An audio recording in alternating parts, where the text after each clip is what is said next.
Agora somos capazes de processar em apenas alguns microsegundos aquilo que levaria trilhões de anos para ser processado. É exatamente isso que a China conseguiu com o mais recente computador quântico Jiuzhang 4.0. Talvez a pronúncia possa não estar correta, mas este é o nome do computador quântico, Jiuzhang 4.0. Esse computador pode ter alcançado aquilo que se conhece como vantagem quântica, que é quando o computador quântico consegue resolver um problema de maneira mais rápida ou de maneira melhor ou de maneira mais barata do que um computador clássico.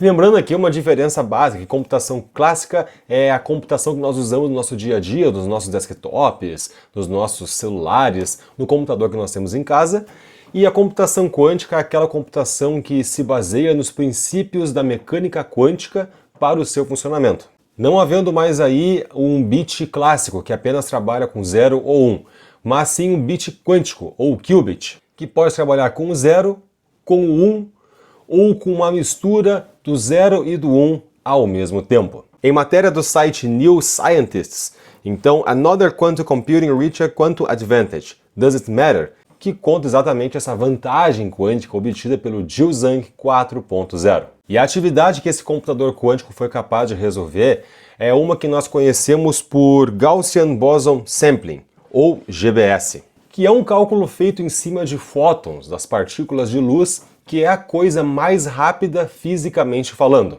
Mas o que é esse tal de GBS? Eu vou fazer aqui um exemplo que vai ficar tranquilo de se entender. Vem comigo que aqui é barbada, é tranquilinho. Vamos imaginar que está acontecendo uma super festa das bolinhas de gude.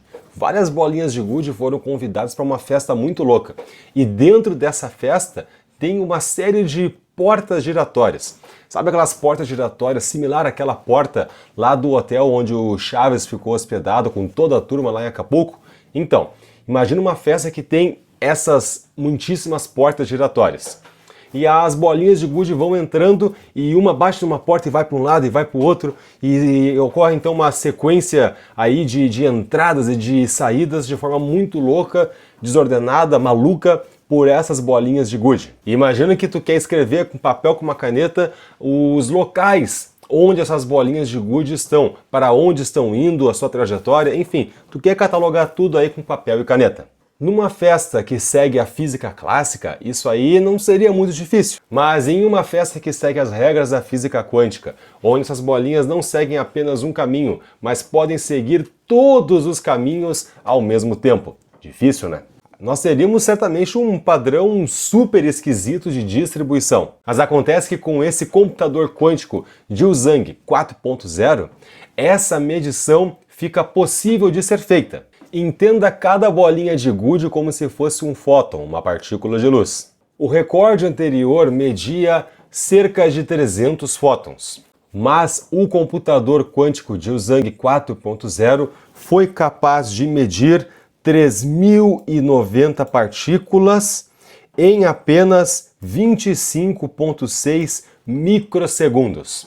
Um supercomputador levaria 10 na 42 anos para fazer este cálculo. E os detalhes desse recorde, desse grande feito por parte dos chineses, tu consegues ver nessa matéria da New Scientist e também no paper que fala justamente dessa conquista.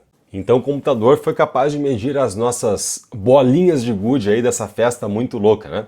Ou melhor, dos fótons, que são essas partículas de luz. Arthur, mas isso significa o que para o nosso dia a dia atual? Eu já vou poder ter um computador quântico em casa aí para me ajudar no meu dia a dia, nas minhas atividades? Como é que é esse negócio? Então, pessoal, é uma referência muito importante no que diz respeito à ciência, no que diz respeito a cálculos quânticos, mas ainda está distante de ser uma aplicação prática para o nosso dia a dia.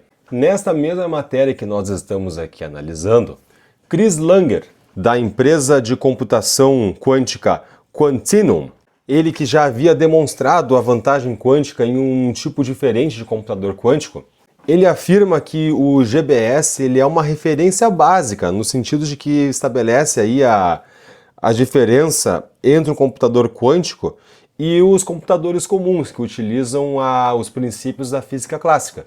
Mas essa conquista ela não reflete diretamente na utilidade do computador.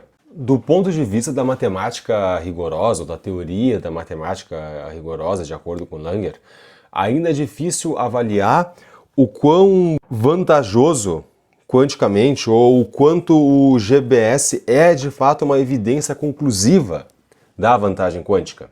Então nós podemos entender que esse supercomputador ele efetuou um teste de velocidade impressionante, disso aí não tem discussão.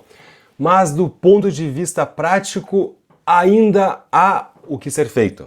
E além disso, é um computador quântico muito específico, como a gente conseguiu ver aqui. Ele ainda não faz navegações na internet ou uma atividade convencional. Também esse não foi o objetivo do computador aqui nesse teste, né? Era fazer um teste de velocidade, isso foi possível. Isso é muito bom, isso é muito legal.